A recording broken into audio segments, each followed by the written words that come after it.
Today we're going to look at something called weak memory concurrency, or weak memory models in general, which is to say, how do you describe the behavior of concurrent programs, concurrent multi-threaded programs in the context of modern hardware architectures and programming languages?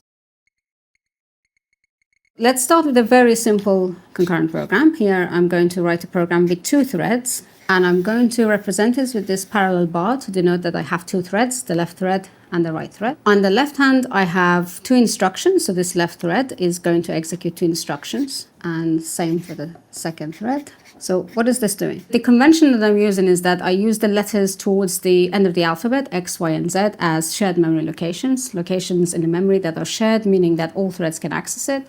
And I'll use letters A and B towards the beginning of the alphabet as private locations that are only accessible by that thread. So this left thread is writing to shared location X, writing 1, and then reading from Y and loading it to the private location A. We can think of these private locations as something allocated on the stack or your registers and so on. And symmetrically, the second thread is writing to location Y, to shared location Y, and reading from X. Now, assuming that initially everything is initialized to 0, i.e. X and Y hold value 0 in memory, the question is, what are the possible values of A and B at the end? To understand this, for a long time we had a sequential model of computation that was Alan Turing's Turing machine. We all know how that works. And then, of course, our hardware advanced and we had multiprocessors and we have concurrency. So this famous guy, Leslie Lamport, came along and said, let's understand concurrency. And he described the behavior of programs under a simple model that we still use to some extent called sequential consistency. Sequential consistency, or interleaving semantics, says, okay, you can have as many threads as you want. The key thing is that the instructions in each thread will have to execute in order, but the instructions of different threads can interleave arbitrarily. So as long as the order in each thread is preserved, it's okay, and it could be any interleaving of the program, that's a valid execution. So here, for instance, one possible interleaving is that, let's say that I execute the write to X first, so this one, and then the write to Y. So the 2 writes are executed before I move on to the 2 reads. As a result, both reads will observe the updated value, and they will both read 1. So I can read 1. Another possible interleaving is that for some reason, both instructions in the left thread are executed first. So I write 1 to X first and then read from Y. Nothing is executed by the second thread, so I will read the initial value of Y, which is 0. And then the second thread takes over, writes to Y, and then reads from X. And because at this point the write to X by the first thread has been executed, it will see the updated value in C1. Now, if I flip this around, and if all of the second thread was executed before all of the first thread, I will have the symmetric situation where A is 1 and B is 0. The question is, could I also have observe A is 0 and B is 0? I both read in the initial value. Within the thread, it needs to be in order, doesn't it? So no, indeed, it can't read a 0 until it's written a 1. Is that right? So yes, more or less. So let's say I agree that this is not possible under this model that we just described on the sequential consistency. And the point is that between these 2 writes, we don't know what order they execute. They're both the first instruction. They will both be executed before the reads in the same thread, but we don't know what order the writes. Now, let's say if they executed in this order, the write to X executed before the write to Y, then by the time the second thread executes the read and tries to read from X, it will have to observe the value from X in C1. Now, if I switch it around and this one executed before that one, then this read will have to see. So either A reads 1 from Y or B reads 1 from X, and they can't both read 0. So SC says this outcome is not possible. So SC is sequential consistency. Yeah. This interleaving semantics by Leslie Lamport. And for a while, this was a useful model. It's still a very intuitive, simple model to describe concurrency, but unfortunately, it's not what's happening. It's not reality. It's not the reality, indeed. What I've basically done, I've recreated the same example that we talked about on paper in C++ to show you that if I executed this many times, eventually it would actually be possible for me to see this outcome that we say it's not possible. There's a little bit of C++ syntax. Here I have my 2 threads, thread 1 and thread 2, using exactly the same style of notation with X and Y's. And in my main function, what I'm doing is initializing X and Y to be 0, as we had assumed here, then running the 2 threads in parallel, I'm waiting until they finish execution. But I'm going to execute this program many, many, many times to see the different interleavings, because every time they could have a different outcome. And I've put it in a while loop, and I'm going to execute it until I actually see this behavior. I'm going to say, run until you see A and B are both 0, and I want to see if that's possible.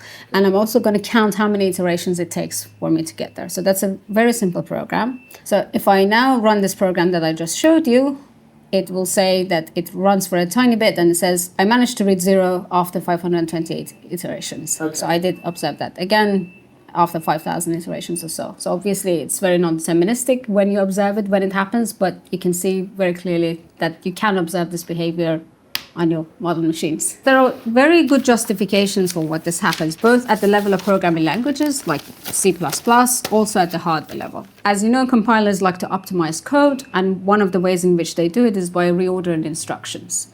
For instance, in this very simple example, it's possible for the compiler to decide to reorder the instructions in this left thread or the right thread, or either, but let's just say if it did it in the left thread, it will end up with this program. So it will transform the program to this. Let's say it doesn't change the right thread.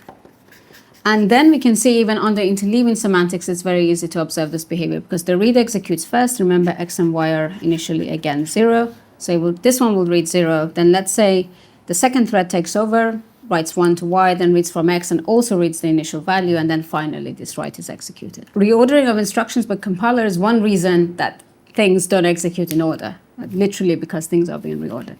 But there are also good hardware justifications for it, because, for instance, one thing that happens is that executing instructions is not instantaneous. Let's say this thread tried to execute this write. There could be a delay, and the delay could be for various reasons. Let's say there was a cache miss. And rather than waiting and wasting that CPU cycle, the CPU could decide to go ahead while waiting for that instruction to finish and execute the next instruction in the thread. So in effect, reordering them. So it will execute the read first, and again, let's say the second thread takes over. And when eventually that delay is resolved, this final instruction will be executed. So once again, in effect, instructions have been reordered by the hardware. But there's also another interesting scenario that happens on x86 architectures, that is to say, Intel and Spark, most Intel desktop machines are essentially x86 architectures. This is a very simplified conceptualization of what our hardwares are, but let's say this is my first thread or my first core, it doesn't matter for the purposes of this example, and this is my second thread. And left and right, that's what I mean. And at the bottom here, I have my memory, and initially X and Y are 0, as we said. Now, every time each one of these threads issues a write, rather than sending it directly to memory, which involves transferring it across the bus, it's costly, it's time-consuming, it will instead put it in this thing called a store buffer. Because, again, it depends on the hardware implementations, then it can batch these writes together and eventually at some point propagate them to memory to save energy, to save time, and all of that. And the point is that, so as I said, the writes go to this store buffer, and this is a queue, it's a FIFO sequence. So first in, first out. First in, first out. And each one of these cores, or let's call them thread, again, have its own store buffer. So these are private, they're not visible by the threads. So every time there is a write, it goes to the store buffer. At some point, these writes will be propagated to memory by the hardware. And we have no control over when that happens. A little control, but not for the purpose of this example. And every time the thread wants to execute a read, because there could be pending writes here, it will first check the store buffer to see if there is a pending write on that location. If there is, it will return the latest write and its value. Otherwise, it will go to memory. So the reads first check here, and then the memory. So if I now look at an execution of this program without even having to reorder it, just the original program, you can see that there is an execution in which I issue the write to X. So I write X is 1 to the store buffer. It hasn't gone to memory yet. Then let's say the second thread does the same thing. It issues the write to Y, also goes to its store buffer. And these are not visible to each other, the store buffers.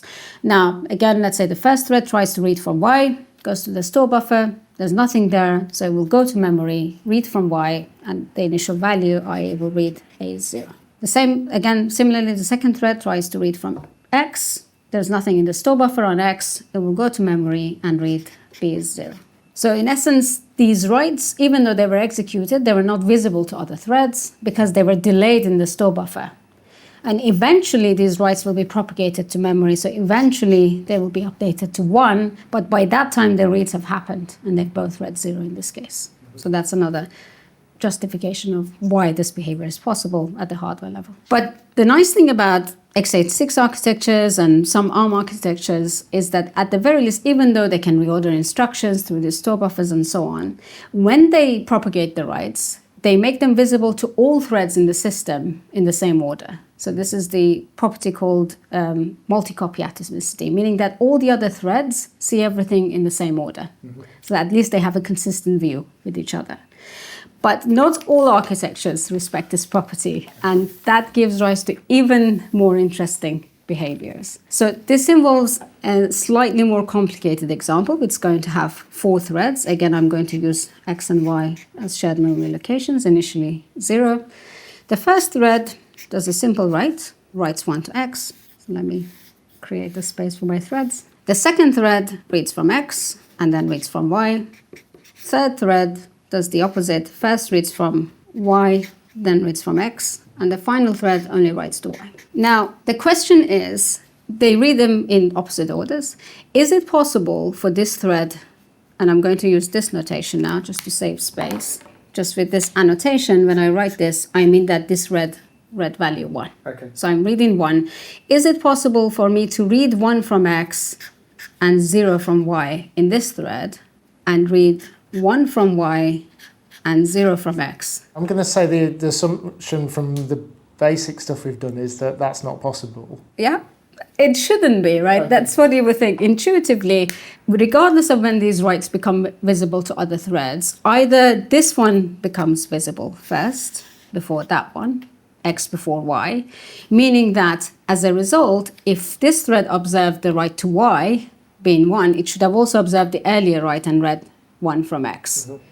And symmetrically, if this one was executed first before that one, then if this is reading 1 from X, it shouldn't read 0 from Y. Yes, this is indeed the case on x86, on Intel machines. Even on modern ARM machines, this behavior is not observable. It's not allowed. But it happens to be the case that on IBM Power machines, you can actually observe this behavior, and this behavior is allowed. So this multi-copy atomicity, this property that we talked about, is not actually respected by all hardware architectures. There are good reasons at the time when they wanted to allow this, but these days, for instance, ARM in the early days in its specification also allowed this weak behavior, but these days it realized that no one's actually utilizing that, so let's strengthen the specification. None of the implementations actually show this behavior, so let's just disallow it altogether. And while on the CPU level, it's more or less not that useful, let's say for optimizations, in the distributed settings, this is actually a very useful, weird or weak behavior to allow. If you were to think of this as, let's say, writing a happy birthday message on your friend's wall on Facebook, this is user 1 and this is user 4, both writing a happy birthday message to a friend.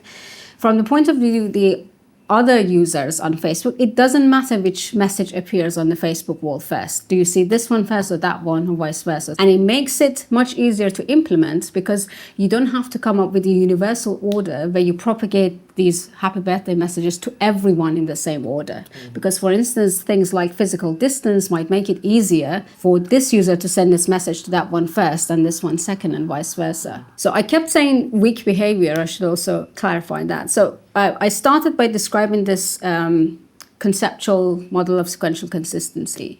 So any behavior that is not allowed under sequential consistency or SC, we call that a weak behavior. And by that we mean it's a counterintuitive or weird behavior that you wouldn't necessarily expect to happen, and it's called a weak behavior. Above certain levels of abstraction, you don't need to worry about these weak behaviors. And the analogy I like to give my students is, here we go, that's better, is that, okay, when you think of, this is again not the full picture of a computer system. I have my hardware, then of course I have my programming languages, and I have my OS, and eventually I have my applications built on top of it. The comparison that I give is between classical physics and quantum physics.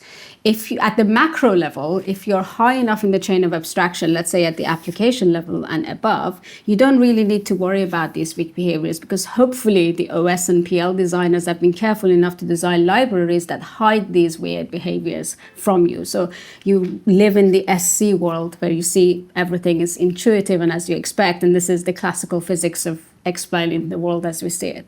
But if you go far down enough the chain, like let's say at the hardware level or low-level programming languages like C or even Rust, then you do observe these weak behaviors as we have seen, and you do have to account for them. So that's the weak memory side of things, or the quantum side of things, if you like. This episode was sponsored by Jane Street, which you probably know by now are world leaders at using the likes of machine learning, distributed systems, programmable hardware, and statistics to trade on global markets. They're currently accepting applications for their WISE program in 3 of their largest offices, New York, London, and Hong Kong. WISE is a 2-day program for women, transgender, and gender-expansive people about to start their first year of university. You can apply from anywhere in the world. Many students travel internationally to attend WISE, and Jane Street will pick up the cost of all travel and accommodation. That's nice of them, isn't it? No finance experience necessary, and this is a great opportunity for participants to meet other people who share their passion for STEM. It also gives you a taste of what a career at Jane Street might look like. The dates for the next WISE program are there on the screen. Pay attention to those, and there are links down below. And no matter who you are, do check out the Jane Street website for latest programs, internships, and job opportunities. There's always so much going on and opportunities for everyone.